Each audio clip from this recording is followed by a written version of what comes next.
My company doesn't hire losers. That's what my brother-in-law told Mulin, loud enough for the office to hear. Cold, smug, final. I stayed composed, nodded, and left without a word. Next morning, as he walked into his office with his usual self-important swagger, his secretary greeted him nervously. The new CEO wants to see you right away. Let me tell you a little secret about being overlooked. People assume they see right through you. But really, they're blind. And you're the one truly seeing. My name is Julius Moreno. For the last 8 years, I've mastered the art of blending in, a ghost in plain sight. Last Tuesday, I sat in my battered Honda Civic parked across Clara's parents' lawn. Probably looked like a struggling freelancer on a phone, just killing time. Maybe a little pathetic. Neighbors watched me, no doubt whispering about the guy who married above his weight class. And maybe they're right, Clara's family certainly thinks so. Her brother, Martin, has never been subtle about his contempt. You can practically hear his inner monologue.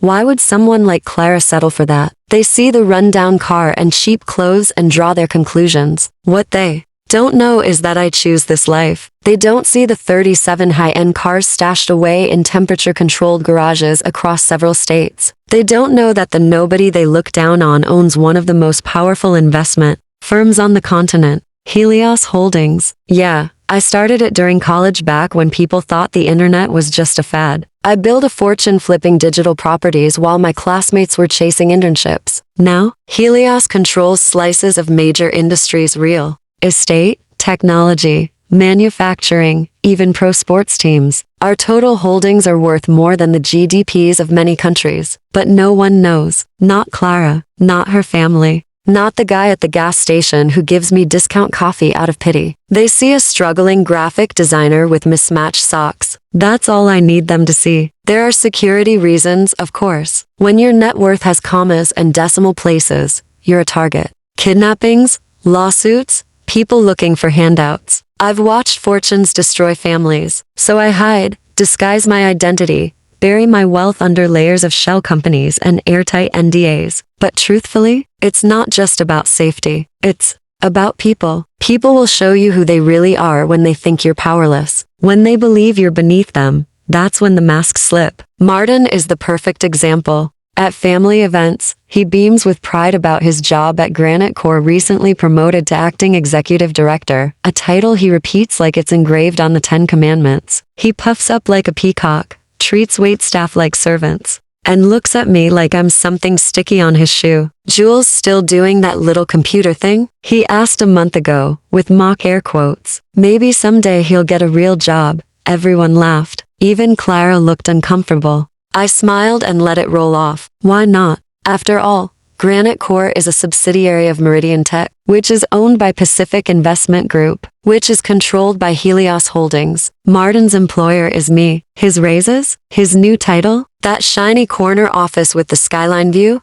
All approved through layers of proxy leadership that eventually land on my desk. He has no clue. Watching him talk down to me, oblivious to the fact that I sign his paychecks from the shadows, has taught me more about human behavior than any Ivy League MBA could. It's exposed his pettiness, his insecurity, and most of all his cruelty. Clara tries to excuse him. He's just proud of himself, she says. He doesn't mean to hurt you, but I see it how he enjoys it. The smug grin when he delivers a subtle insult. The satisfaction of feeling superior. Tonight was another one of those dinners. Clara got dressed up, trying like she always does to overcompensate for the illusion of my underachievement. It hurts to see her work so hard to present us as something more acceptable in her parents' eyes. But I let her do it. Maybe not for much longer. Maybe it's time I stop letting people mistake silence for weakness. Maybe it's time to remind the Martins of the world that the guy you're mocking might just be your boss. Tonight's dinner started out like all the others. Elena, Clara's mom, fluttering around the kitchen, perfecting enchiladas she's been making since the Reagan era. Roberto, Clara's dad, sat at the head of the table, hosting like always. Clara's sister Maria and her husband Dave were there. So was her youngest brother, Carlos, fresh out of college. And of course Martin with his wife and their twin boys who were busy launching food at each other. I kept my head down, played the role I always do, the quiet-in-law with nothing impressive to contribute. Clara gently squeezed my hand under the table, sensing my tension. Martin was in peak form. His promotion? Brought up every 5 minutes. His new office? Best view in downtown, he bragged, practically gloating. Finally feels like I'm somebody. Everyone cheered him on. Roberto beamed. That's my son. Then came the moment I'd felt coming all evening. That gleam in Martin's eye when he's gearing up to put someone in their place. He leaned back in his chair, fork spinning between his fingers.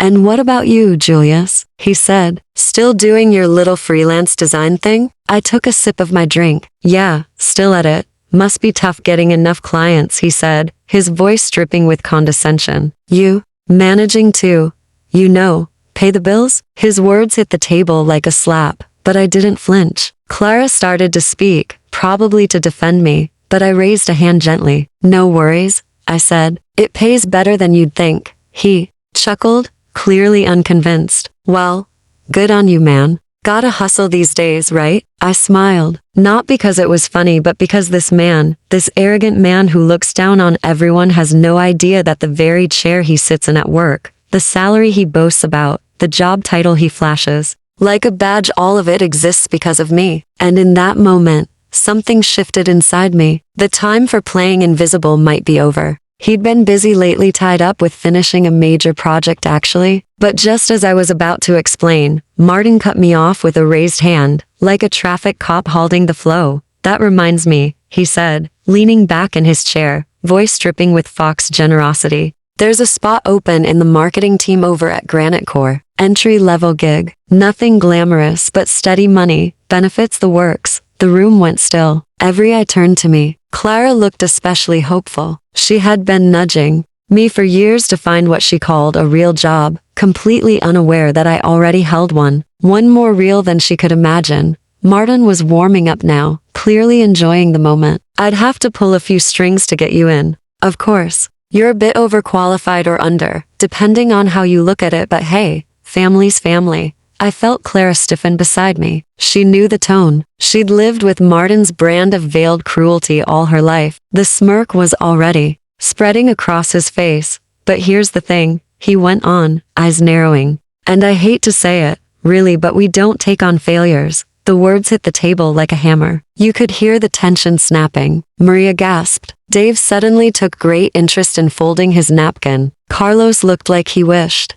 he could vanish. Elena fumbled a spoon, and the clang against the ceramic dish seemed to reverberate louder than it should. Then came the laughter. Hesitant, awkward, uncertain, but laughter nonetheless. Roberto chuckled like someone who'd just heard an uncomfortable truth. Jessica tried to cover her mouth but giggled anyway. Even Clara didn't say a word, her face flushed red, mortified. Martin was watching me, clearly expecting some explosive retort, something to fuel his sense of dominance. But I didn't give it to him.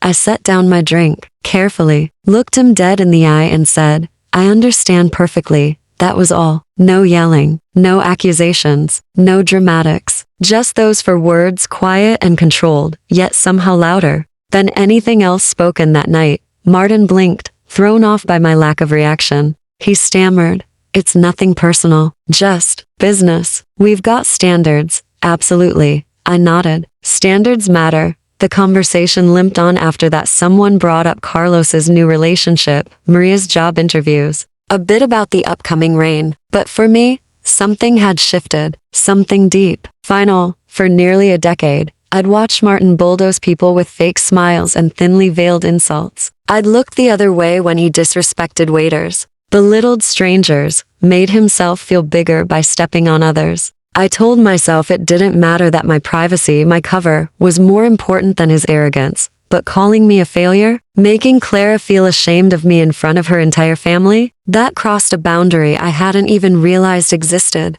Clara tried to apologize on the ride home, but I wasn't listening. My mind was already running calculations, steps ahead, pieces shifting into place. This wasn't about payback. That would be beneath me. No, this was about teaching Martin a lesson he would never forget. The silence in our aging Honda was suffocating. Clara wrung her hands in her lap, sneaking glances at me like she wanted to say something but couldn't find the words. The quiet was broken only by her occasional sniffles. I'm so sorry, she whispered at a red light. I don't know why he acts that way. I kept my eyes on the traffic lights swaying gently in the breeze. A luxury car pulled up beside us, young couple inside, dressed up, polished, probably just leaving some trendy bistro. The guy glanced over, and I recognized that expression. Pity, superiority, familiar. He doesn't mean it, Clara tried. Again, he's just proud, too proud sometimes. It makes him say things he doesn't mean. I reached over and gently took her hand. The wedding ring she wore, the one we'd bought secondhand because that's all I could afford, caught the glow of the street lamp. She'd never complained about it, never asked for more. But tonight, her brother had made her ashamed of the life we shared. It's okay, I told her softly, and I meant it. Not because I forgave Martin, but because I saw how much it had hurt her. No, it's not, she said, her voice cracking. He humiliated you. He has no right. I pulled into our driveway, a humble house in a quiet neighborhood, paid off in full through a web of silent transactions even I sometimes struggled to keep straight. It's okay, I said again, but in my chest, I felt something settle, something final. Clara rushed inside, heading straight upstairs. She always needed time after dealing with her family, a moment to cry, to wipe off her makeup, to pull herself together before facing me. Again, the bathroom door clicked shut. I reached for my phone. Tariq picked up instantly. Always did. That's what happens when your right hand earns a 7-figure salary and runs your empire in silence. Everything all right, Julius? I want granite core transferred under my personal name, I said, pacing the room filled with cheap furniture and carefully staged bills. By tomorrow morning. Full ownership. There was a pause. Tariq had been with me for 6 years, poached from a top financial firm with an offer too good to ignore. He knew every secret, managed every asset, kept everything hidden, just the way I liked it. But this was different. Are you sure? He asked, voice steady but cautious. This means visibility. People will start connecting dots. I want them to, especially Martin Navarro. Longer silence this time. I could almost hear him mapping it all out, thinking 20 steps ahead. You want to be in the building tomorrow? Full CEO access, private elevator, office, security detail, everything. And Martin? Make sure he's working that day. Understood? Should I prep a press release? Stockholder alerts? Do it quietly. No media. Not yet. I ended the call and looked around the living room one more time. The life of Julius Moreno, freelance designer, financial struggler, humble husband. Every part of it a lie. A very deliberate, very convincing lie. The old laptop that could barely stay powered on. The coffee table I'd pretended to work at. The strategically placed late payment notices. All of it designed to keep the truth hidden. But covers, even the best ones, aren't meant to last forever. 8 years was long enough. Upstairs, Clara was still getting ready for bed. She'd lie there quietly, wondering what she could have done differently. Wondering if she'd married beneath her. Wondering if her brother had been right. But tomorrow, she'd know. They all would.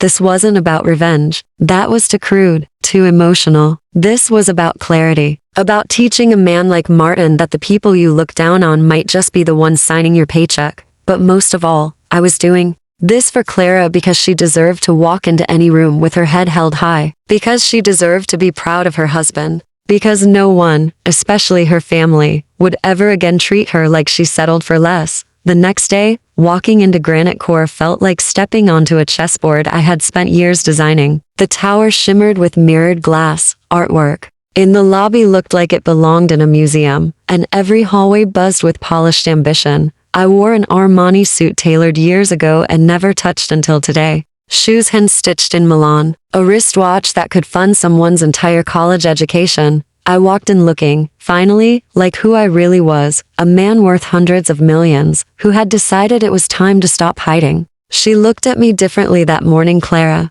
her gaze full of confusion and curiosity. Where'd you get that suit? She asked, fingers brushing the smooth lapel. And why wear it just to meet a client? It's a major account. I replied, not entirely untrue. Granite Core had a valuation around $40 million.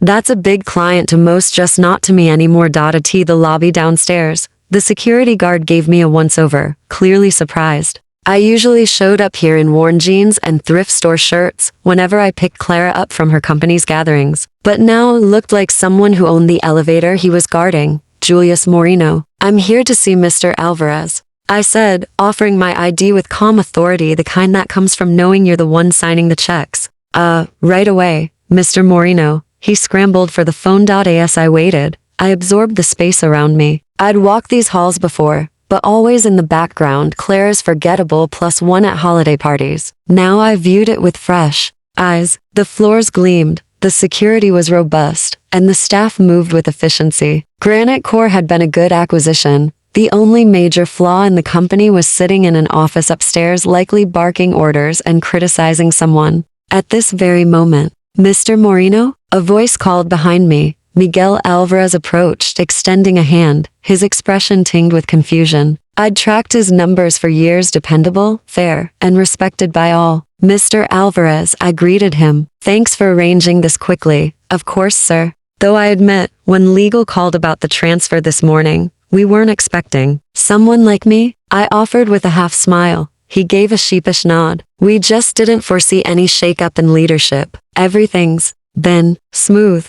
You have a good team, I said. That was the first time anyone there acknowledged I even had a team. It felt like a quiet shift in the universe. We entered the elevator and rose in silence. I could tell Miguel was trying to piece it together. How did a so-called freelancer suddenly take the reins of a tech company this size? The department heads are waiting in the main conference room, he said as the doors opened onto the executive level. Martin's already here, arrived early, making himself known. He's been correcting staff, scolding security. You know how he gets when he's not in the loop. I nodded. That was Martin, controlling, insecure, and loud about both. He'll want to sit down for this, I muttered. Miguel wisely didn't ask for more. As we moved past office after office, faces turned curious. A few recognized me vaguely. Most probably didn't, but they all noticed how I walked beside the head of operations, like someone who belonged. Ahead, the glass-walled conference room came into view. Inside,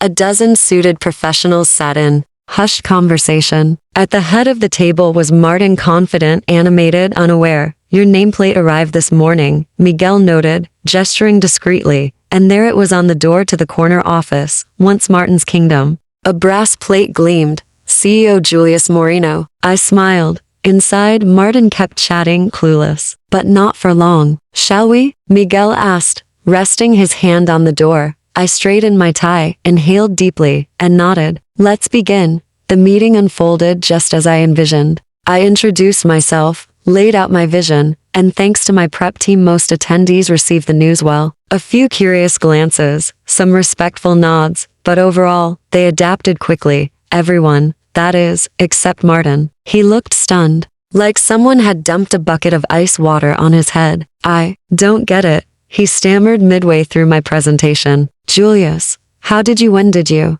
He gestured around, as if the whole setup might vanish like a dream. We'll talk after this, I told him, and the tone made him sit back down without protest. 45 minutes later, I was seated behind my new desk, his old desk. Through the glass, I could see most of the floor, including the elevator lobby. Martin had stormed out after the meeting, claiming he needed air. A reasonable move. If I were in his shoes, I'd need time to process too. The difference? I wouldn't come back pretending everything was still mine. The phone on my desk buzzed. Mr. Moreno? It was Sarah from the front desk. Mr. Navarro has returned. Should I send him up? Let him come up on his own, but ask Lena to keep an eye on him. Will you? Lena, Martin's assistant, had been with the company nearly a decade. Her file said she was competent and composed, but office whispers suggested she wasn't Martin's biggest fan. A few minutes passed. Then came the familiar ding of the elevator and the unmistakable tone of Martin's voice echoing down the hallway. What do you mean I need authorization? I am the executive director, he barked, likely at Jake from IT. Jake was probably trying to explain that access protocols changed with new ownership. Nothing personal, just policy. This is insane. Get Miguel. No. Better get Julius on the line. Then Lena's voice cut in, cool and firm. Mr. Navarro, please lower your voice. The CEO is tied up in meetings, but I can see if he has a moment. Martin's laugh was sharp, disbelieving. CEO? Julius isn't the CEO of anything. He's a broke designer who drives a dented Corolla. Silence followed. Then Lena again, probably wearing her classic deadpan look. Mr. Navarro, the CEO. We'll see you now. His voice trembled. Wait, we have a new, and then he stopped mid-sentence. I looked up. Through the glass wall, I saw him frozen in the hallway, staring directly at me behind the desk that used to be his. His expression was pure chaos, red with rage, white with disbelief, then pale with the shock of undeniable truth. He opened his mouth, but no words came out, and I just sat there, calm as ever, watching the moment it all fell apart for him. He opened his mouth, trying to say something, anything, but nothing came out. Behind him, Lorena stood watching, barely hiding her amusement, likely debating whether to call security or grab a snack and enjoy the drama. I figured it was time to end the poor guy's suffering. I stood from my seat and strolled to the office door. Mr. Navarro, I called out clearly, making sure everyone nearby could hear. Come in, please. He trudged toward me like a man being led to the gallows. Each step was slower than the last. Jake from IT had mysteriously appeared and was pretending to tinker with the printer, obviously eavesdropping. 2 women from accounting found sudden reasons to pass by our hallway, and even the janitor had slowed her cart to a crawl, pretending to organize her supplies. While watching the scene unfold, Martin reached the entrance of my office and froze, eyes locking on the nameplate that read, CEO Julius Moreno. He stared at it for what felt like ages, then looked at me, then back at the plaque, like he was waiting for it to magically change. I didn't know, he finally whispered. I know you didn't, I replied, stepping aside to let him in. That's the whole point. He walked in like a man entering a courtroom already knowing the verdict. I closed the door behind him, shutting out the sea of curious eyes and murmuring co-workers. I returned to the leather chair behind the massive oak desk, once his prized possession. Have a seat, Mr. Navarro. He hesitated, surveying the office like it was a museum he'd never visited. His gaze landed on the degrees mounted on the wall. My degrees. The family photos, mine too. Everything that once screamed Martin's space had now been subtly transformed into mine. Finally, he sank into the chair across from me, his movements slow and heavy, like his limbs were struggling under the weight of realization. The confident bravado he'd shown over dinner just last night had vanished, replaced by something I'd never seen in him before. Raw humility mingled with panic. Executives were still trickling out from our earlier meeting, some glancing over with thinly veiled curiosity. Sarah from HR lingered a few extra seconds outside the door, hoping to overhear something juicy. I waited until the last of them exited, and the door clicked shut. You look like you didn't see this coming, I said with a slight smile. His lips parted, then closed again, and finally he spoke, barely audible. I didn't. I had no idea you were. I mean, how is this even real? It was oddly fascinating watching someone's entire understanding of reality collapse right in front of them. For 8 years, Martin had walked around convinced he was the accomplished one, the family's big success story. He made a career of belittling me in subtle ways, always needing to feel superior. Now his foundation was crumbling.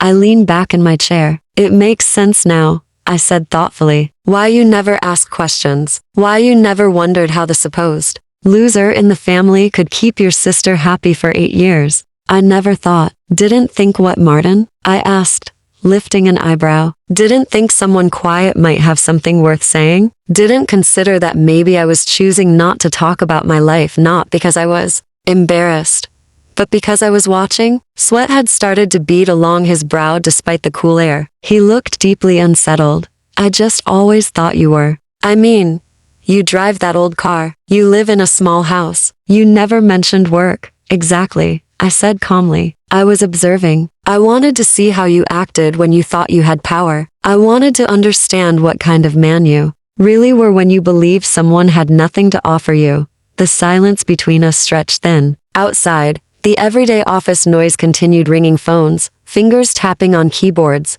light conversation. But inside the room, the air was thick. Why? Martin asked softly, voice stripped of its usual arrogance. Why didn't you ever speak up? Why not put me in my place? Why not tell Clara? I held his gaze. Because I needed to see who you really are, I said again. And now I do. I opened the folder in front of me and spread out several documents across the desk. His eyes scanned the pages and froze as he realized what they were: copies of his employee file. Your job performance is, by most metrics, acceptable, I said, flipping through the papers. You hit your deadlines, manage your teams decently, and your projects tend to stay within budget. His posture straightened a little, momentarily hopeful. But, I continued, there's something else in here. A trend. He blanched. What kind of trend? Complaints? I replied, looking directly at him. Multiple reports from staff across departments. About how you talk to them. How you treat people you think are beneath you. Even the janitor reported you 3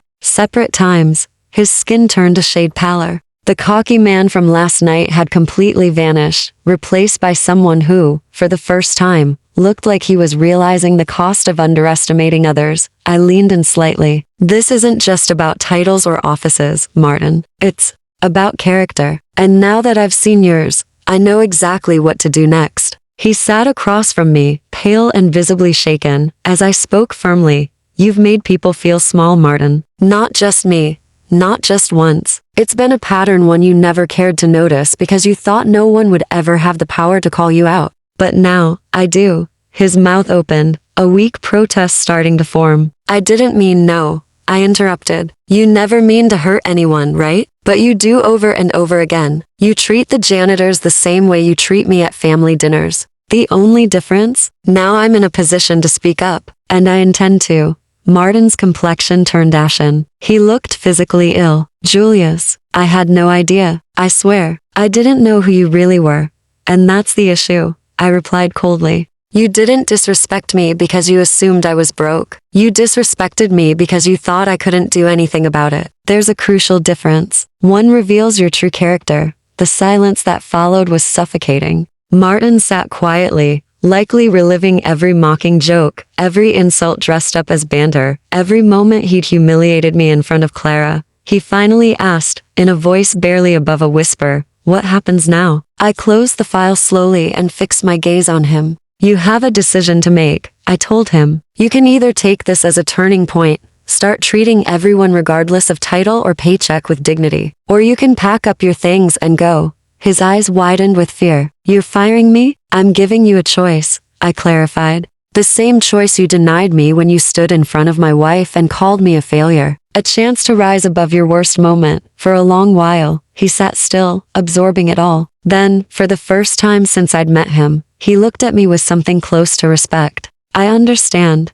I didn't raise my voice. I didn't gloat. I didn't give some self-righteous monologue about karma. That's too easy to dramatic.no. I just laid the facts bare. Let's make something clear, I said calmly. This isn't about revenge. It's not about making you feel what I felt. It's about setting standards, respect, accountability. He sat there like a chastened child, all trace of arrogance gone. I opened a second folder thicker than the first and spread several papers across the desk. These, I said, are reports from just the last 6 months. His Adam's apple jumped. Do I need to hear them? You should.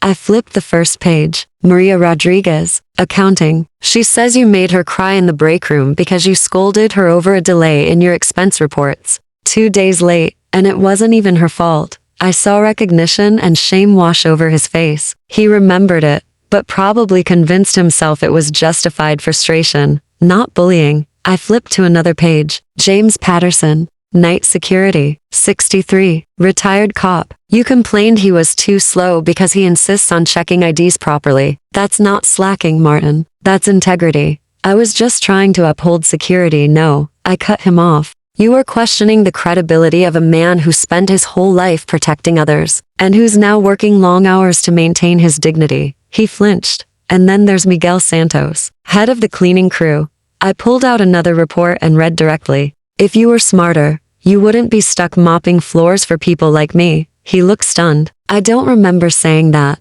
but Miguel does. He was so shaken. He wrote it down that very night. The man works night shifts, supports 3 children, holds down another job on weekends, and to you, he's just someone beneath you. I closed the file and leaned back.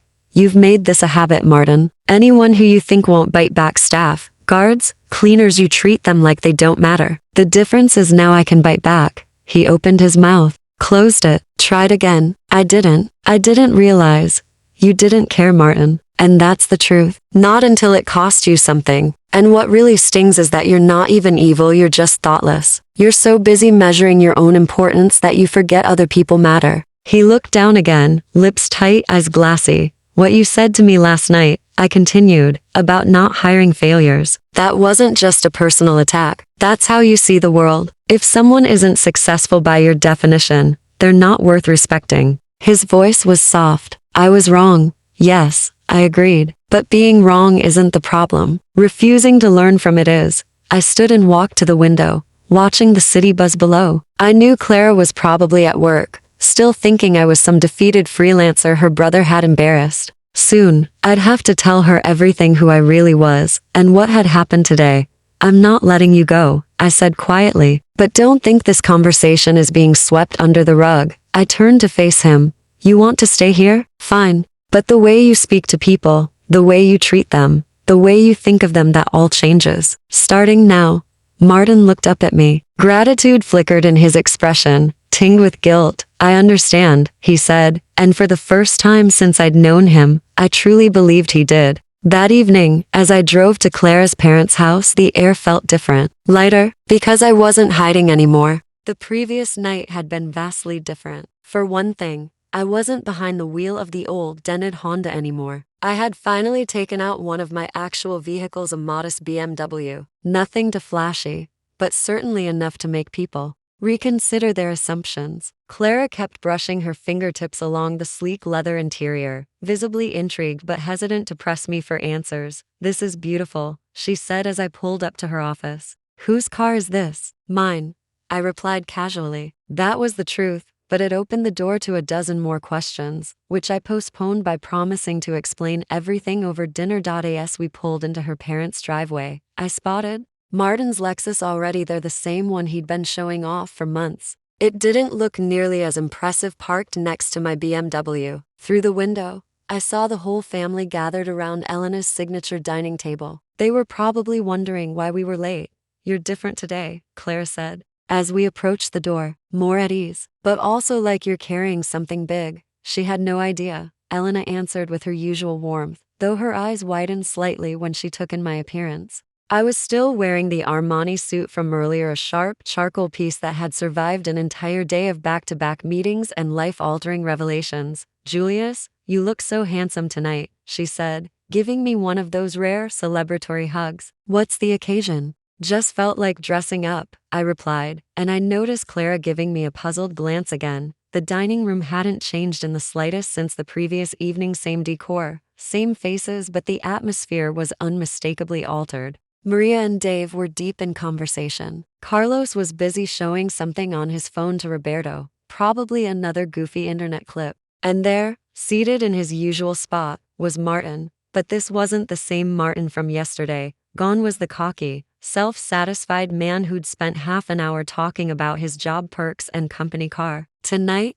he looked pensive, quiet, and unusually serious. Our eyes met briefly when Clara and I walked in, and in that moment, I could tell everything we'd talked about earlier still weighed heavily on his mind. Hey, Julius, he greeted, his tone unexpectedly sincere and careful. Glad you made it. Clara's eyes flicked between us, clearly sensing the unspoken tension but unable to piece it together just yet. Dinner began like most family meals. Elena dotted on the food. Roberto told stories from his construction site, and light conversation flowed about work, neighborhood gossip, and weekend plans. But I could feel a pressure slowly building, like everyone was waiting for some invisible cue. Halfway through the meal, Martin set his fork down and cleared his throat. Silence rippled across the table. All eyes shifted to him. I'd like to say something, he began, his gaze fixed on me. Everyone went still. Elena stopped mid-bite. Carlos even put down his phone. Martin took a deep breath. I spent the day reflecting on yesterday, he said, voice calm but heavy with emotion. I realize I've said and done things that weren't right, especially toward Julius. I've treated him like he was beneath me, and that's not okay. That's not who I want to be. Under the table, Clara reached for my hand and held it tightly. She still didn't understand what was going on, but she felt the weight of the moment. Julius, Martin continued, looking me square in the eyes. Would you tell them who you really are? This was it.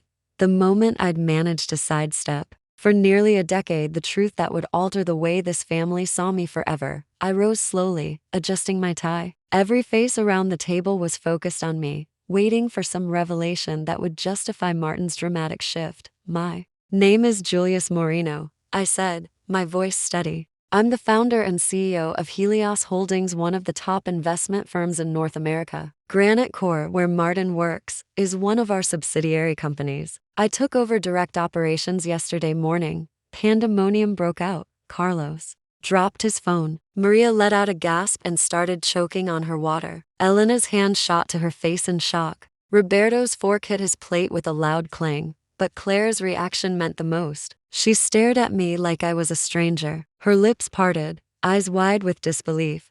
She breathed. You're the CEO? I'm your husband, I said softly. That's what really matters. The rest, money, titles, cars, is just background noise. Her expression was overwhelmed. But the car? The freelance gigs? The house? I didn't tell you, I began, because I wanted to be loved for who I am, not for my net worth. I've seen how money can twist relationships, make them complicated. I didn't want that for us. Before I could continue, Roberto found his voice. How long? He asked. How long have you been? All this? 12 years, I answered. I started Helios while I was still in college. Clara and I have been together for 8 of those years. So yes, I've kept this hidden from all of you the entire time. Elena looked stunned. But you've always seemed so normal. You drive that beat-up car. You live so simply.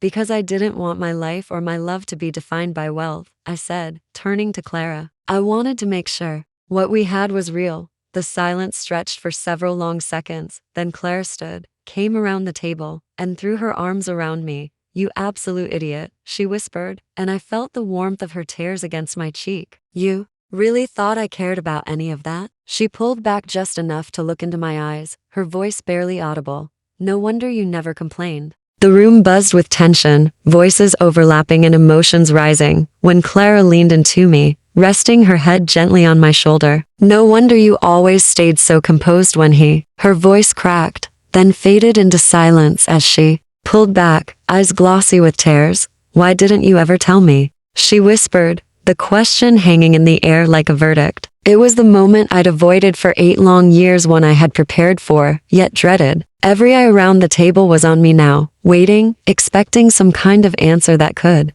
stitch together all the scattered pieces of truth they were just beginning to see. I wanted to be loved for me, I said softly, holding her trembling hands. Not for the size of my bank account. I scanned the table. I've seen what money does to people, Clara. I've watched it twist relationships, break homes. I've seen friends turn into strangers because wealth changed the way they saw each other. I didn't want that for us. I didn't want that for this family. Roberto still looked stunned, like he couldn't quite reconcile the man he thought he knew with the one speaking in front of him. But the struggling jobs, the way Martin talked down to you, that was all real. I nodded, glancing around. The hardships, the low-paying gigs, letting people think I was just getting by, yeah, that was real. But it was all a choice, a way to experience life honestly. What wasn't fake was everything else. The dinners, the laughter, the conversations, that was me, the truest version of me. Elena finally broke her stunned silence. 12 years, she murmured. You've been running a company for 12 years and didn't tell a soul? How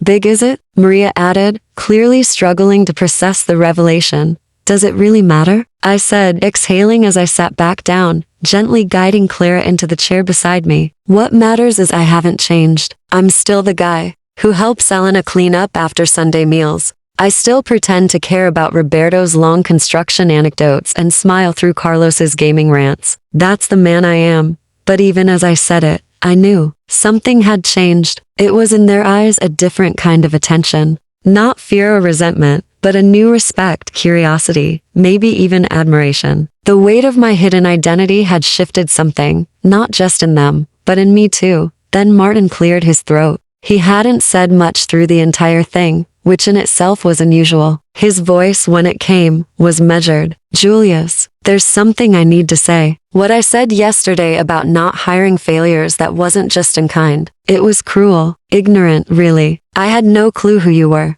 But even if you were struggling, that wouldn't have made it okay. Nobody deserves to be dismissed like that. He paused and looked around the room, eyes settling on each family member one at a time. The truth is, I don't just treat You like that? I treat a lot of people that way. People I think are beneath me. People I assume won't stand up for themselves. And I hate that. I don't want to be that man anymore. Clara squeezed my hand tightly. Is that why you kept it secret? To make him see what he'd become. Part of it, yeah, I admitted. But mostly, I was just tired of seeing you have to defend me. I saw the shame in your eyes when they joked about me, when you felt like you had to make excuses. You deserve to be proud of your husband. What followed in the weeks ahead was something I never could have predicted. Martin changed, slowly at first cautious, tentative, but the change was real, consistent, and even more than that, sincere. I found myself at Granite Core more often not because I needed to oversee anything,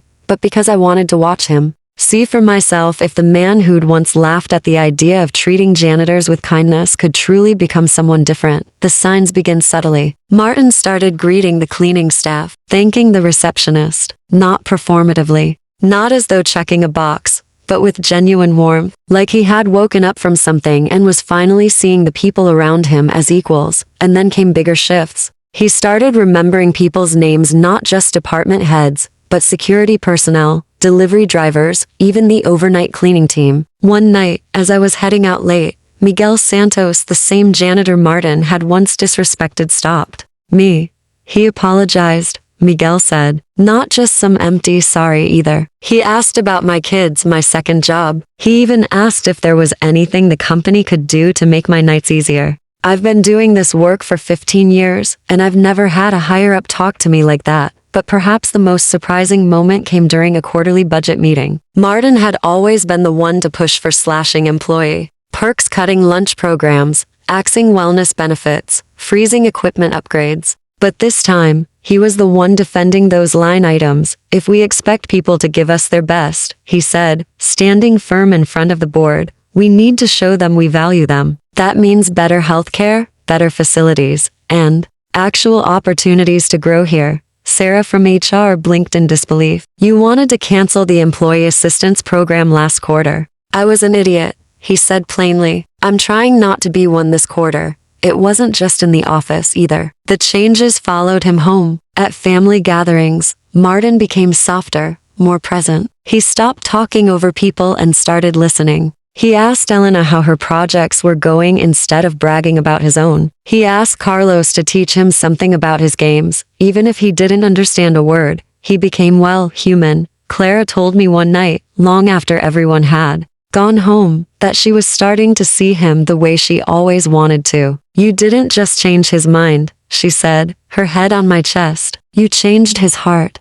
I didn't say anything. I just held her close, finally at peace, knowing that maybe for once the truth had brought people closer, not driven them apart. After dinner, I noticed Martin doing something he never had in the entire 8 years I'd known him. He started helping Elena clear the table. Clara gave me a curious look that night, after a family gathering where Martin had not only refrained from criticizing Carlos, but actually congratulated him on his new job. What did you do to my brother? She asked, half joking, half incredulous. I didn't do anything except hold up a mirror, I replied. Sometimes people just need to see themselves through someone else's eyes to understand how they're perceived. But the real proof that Martin had truly evolved came about 4 months after our initial confrontation. I was walking through the office when I heard a heated conversation coming from the customer service area. Intrigued, I followed the voices and saw Martin speaking calmly to a visibly frustrated client who was angry over a billing issue. The Martin I used to know would have brushed it off or treated the client with thinly veiled annoyance. But instead, I saw him patiently hear out the complaint, acknowledge the company's fault, and take personal responsibility to fix the issue immediately. After resolving the matter, he escorted the client to the elevator. We're truly sorry for the mistake, he told them sincerely. We appreciate your business and will make sure this doesn't happen again. As the elevator doors closed, he noticed me watching from down the hall. What? He asked, not defensively, but earnestly. I shrugged, smiling. Nothing. Just proud of you. He looked sheepish but genuinely moved. Still got a lot to learn, but I'm getting there. And he was. Martin Navarro was slowly becoming the kind of leader I had always hoped to see in him, not because someone was looking over his shoulder, but because he'd finally come to understand that leadership isn't about command. It's about service. Half a year later, I stood behind the podium in Granite Core's largest conference room. A room full of colleagues stared back at me, many unaware of the announcement I was about to make. Thank you all for being here today, I began, taking in the crowd. Miguel Santos, freshly pressed in his best suit, had been excused from janitorial duty to attend. Sarah from HR was sitting front and center with a smile that suggested she already suspected something. Even Jake from IT had paused his work to be present. I'm here to share a promotion, one that I believe reflects not only growth in a professional sense, but a deeper evolution in our values and culture. Martin sat off to the side, clearly tense and completely oblivious to what was coming. I had told no one about this until now, not even him. I wanted to be absolutely sure it was deserved. Martin Navarro has been a part of this company for 5 years, I continued. In that time, he's demonstrated strong technical capability, consistent performance, and a willingness to rise to challenges. There were nods around the room. People who had seen him improve. But I wasn't finished. What matters even more is what he's shown us over the past year, a level of self-awareness and courage rarely seen in business. He's owned his mistakes, and more importantly, he's changed. That takes integrity. Some attendees looked surprised. Promotions weren't usually tied to someone admitting their flaws. Effective immediately, Martin Navarro will be taking over as head of our Northwest Division, managing 3 offices and overseeing around 200 team members. Applause broke out, loud and heartfelt. Martin rose slowly, almost in disbelief, and walked up to the stage. For a brief second, it looked like words might fail him. First, as far as I knew, he started, then paused to collect himself. First, I want to thank Julius for believing in me and giving me this opportunity. But more than that, for helping me understand something deeper about what leadership really means. He looked out at the room, many of whom had experienced the worst of him. 6 months ago, I thought success meant proving you were better than everyone else. I thought being a leader meant having all the answers and making all the calls. At the back, Miguel stood still, absorbing every word. I wondered if he was thinking back to when Martin told him he was only good for pushing a mop, but I was wrong. Martin continued. Leadership isn't about being above others. It's about lifting others up. It's about creating an environment where every single person feels like they matter. He turned toward me briefly.